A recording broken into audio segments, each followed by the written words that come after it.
Hello everyone, আমি অন্তরা আর আজকে চলে এসেছি তোমাদের সামনে ডিম তড়কার রেসিপি নিয়ে। তো আমি দেখো প্রথমেই প্রেসারে তড়কাটাকে লবণ আর হলুদ দিয়ে সেদ্ধ করে নিয়েছি। তারপরে লাগছে রসুন কুচি, আদা কুচি, টমেটো কুচি, লঙ্কা কুচি আর পেঁয়াজ কুচি। এই দিয়ে আজকে আমার রেসিপিটি হবে। আর দুটো ডিম আর ধনেপাতা কুচি। তো দেখো আমি বাটির মধ্যে দুটো ডিম ফেটিয়ে নিয়েছি, একটু সামান্য লবণ দিয়ে ডিমটাকে ঝুড়ি ঝুড়ি করে ভেজে নেব। তো চলো। তো দেখো এবার আমি কড়াই বসিয়ে দিয়েছি। কড়াইয়ে সামান্য তেল দিয়ে আমি ডিমটা যে ফেটিয়ে রেখেছিলাম সেটাকে ঝুড়ি ঝুড়ি করে ভেজে নেব।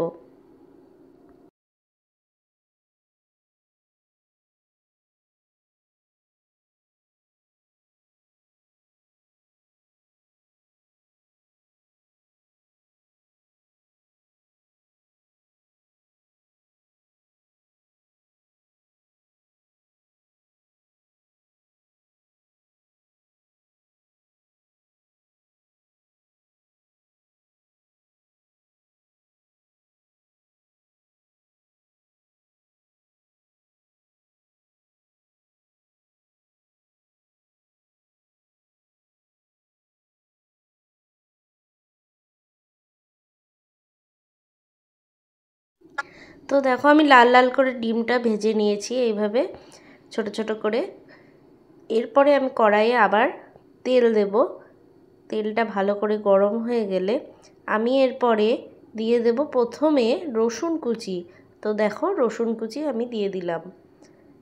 রসুন কুচিটা দেওয়ার সাথে সাথেই আমি আদা কুচিটাও দিয়ে দেব। দিয়ে এটাকে ভালো করে আমি নাড়াচাড়া করে একটু লাল লাল করে ভেজে নেব।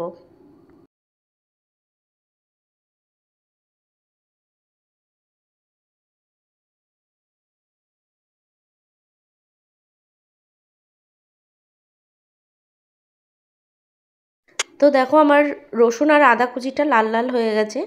এরপরে আমি দিয়ে দেব লঙ্কা। লঙ্কা যেটা কুচি করে রেখেছিলাম সেটা আমি তেলে দিয়ে লঙ্কাটাও ভেজে নেব। লঙ্কাটা ভেজে নেওয়ার পরে আমি দিয়ে দেব টমেটো কুচি। টমেটোটা একটু লাল লাল করে ভালো করে ভেজে নিয়ে মজে আসলে তারপরে আমি পেঁয়াজটা দেব। তো দেখো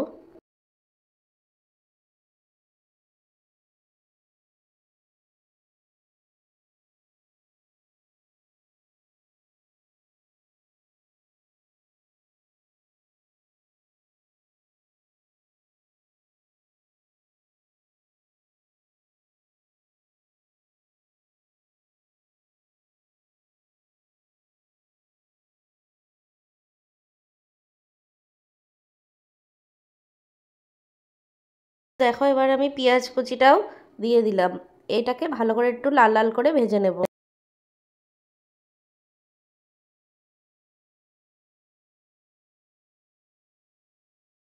একদম সহজভাবে এই রেসিপি আমার তরকার, খুব সাধারণ, কম মশলা দিয়ে। একবার বানিয়ে খেয়ে দেখবে কেমন টেস্টি হয়। খুব অল্প মশলা দিয়ে এমন সুস্বাদু তরকা, ডিম তরকা। তো আমি এবার দিয়ে দিলাম লবণ। লবণ আর সামান্য হলুদ দিয়ে এটাকে কষাবো। এতে কিন্তু কোনো মিষ্টি যোগ হবে না। এটা কষানোর পরে আমি যে সিদ্ধ করে রাখা তরকাটা দিয়েছিলাম, আর হ্যাঁ, ওই সিদ্ধ তরকার মধ্যে কিন্তু আমি লবণ দিয়েছি, সেই অনুপাতে কিন্তু মশলার মধ্যে লবণ দিতে হবে।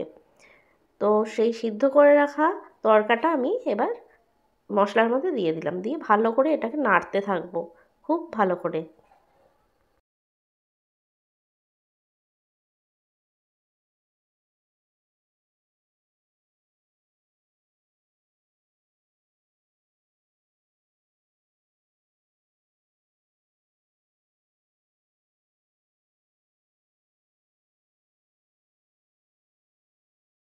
এইটা নাড়তে নাড়তে যখন ঘন হয়ে আসবে তখন আমি ওই ভেজে রাখা ডিমটা এর মধ্যে অ্যাড করে দেবো।